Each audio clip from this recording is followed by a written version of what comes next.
Grabbed by the Ghoulies is a game made by Rare when Rare still made video games on a consistent basis. Does it retain the charm of its more popular titles, or should you avoid this game entirely?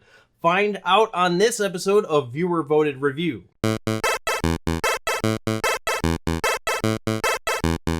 Welcome to another episode of the Viewer Voted Review, the retro video game review series where you, the viewer, choose what I review next. Last time we reviewed Metal Wolf Chaos and I gave you 4 choices, and with 39% of the vote, you chose Grabbed by the Ghoulies for the Xbox. If you missed out on the last video, don't worry, you can still vote on the next game at the end of this video. Now let's get into the review of Grabbed by the Ghoulies for the Xbox. I'll give you my thoughts on the game and let you know if the price will go up, down, or stay the same. Grabbed by the Ghoulies was released in 2003 for the original Xbox, and it was originally supposed to be a GameCube title, but Rare was purchased by Microsoft, so this game was released on their platform instead.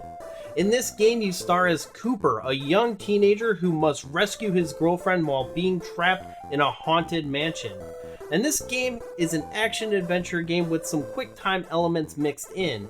As you progress through the mansion, there are cutscenes that play out more like a storybook than actual footage. And the art style of the game is what you would expect from Rare, a cartoony with a slight realistic approach.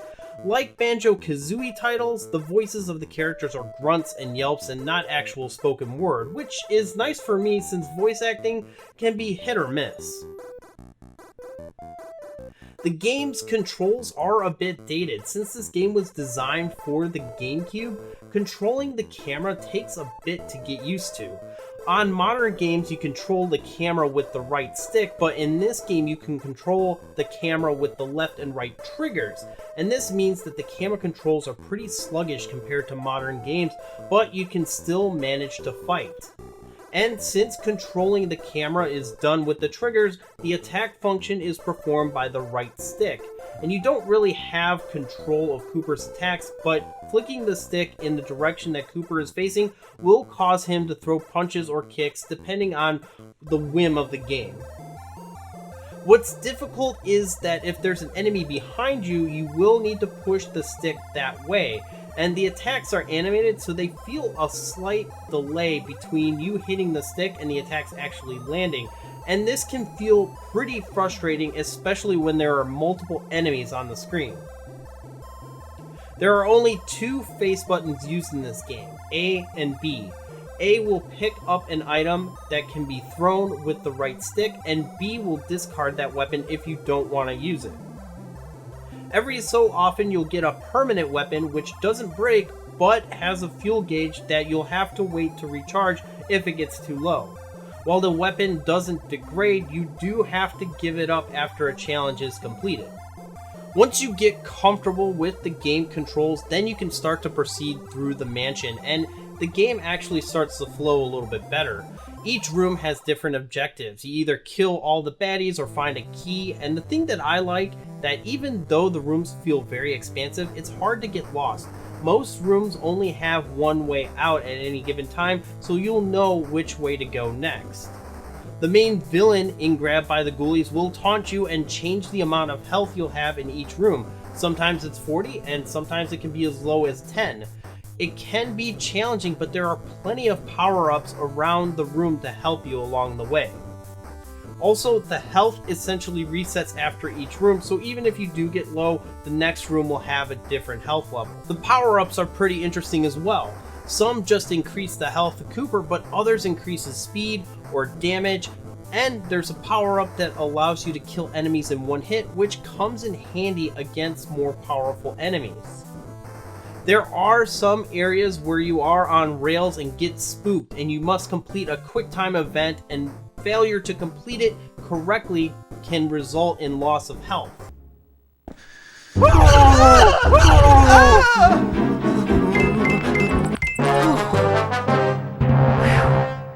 If you do lose all your health, you must start the room over again, which isn't too bad considering the game can get pretty difficult in certain areas. And there is no game over in Grabbed by the Ghoulies, which makes up for the frustrating parts of this game. Grabbed by the Ghoulies is an interesting game on the surface, but the game controls keep me from really recommending it wholeheartedly. But it is truly a rare title, and if you're a fan of the developer, you'll really enjoy this game. If you're looking to own a complete copy of Grabbed by the Ghoulies for the original Xbox, you really don't have to spend a lot of money. A complete copy will run you anywhere between $8 and $13, and the price of this game doesn't look like it will spike anytime soon. The cool thing is that this rare title is compatible with Xbox One, so if you get a copy, you don't have to dust off your old Xbox.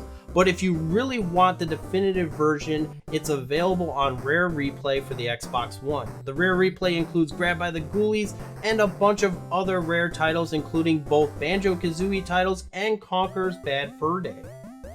It's really the best deal since you can grab a copy for under $20.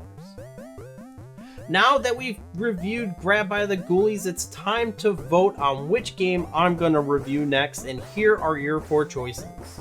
Aladdin for the Sega Genesis, Legacy of Kain Soul Reaver for the Dreamcast, Rayman 2 for the Nintendo 64, and Intelligent Cube for the original PlayStation. Voting is pretty easy. All you have to do is go to the community section of my channel and place your vote. I'll link to the community tab in the pinned comment as well. You'll have 1 week to vote, so make sure you cast it as soon as possible to make sure your vote counts. Once all votes have been tallied, I'll get to work on the next viewer voted review. So what did you think of this review? Is there a retro game that you want to see up for vote? Let me know in the comments below. And if you like this video, give it a like. It really helps the video out. And if you're new here, in addition to these viewer voted reviews, I also have a series called Retronomics, which evaluates trends in video game prices. My latest video showcases how the Sega Dreamcast prices trend, but I also have one on how the Angry Video Game Nerd affects prices, and many more. So if that's something that you're interested in, consider subscribing for future gaming content. Thanks so much for watching. I'm Super Nintendo, and I'll see you next time.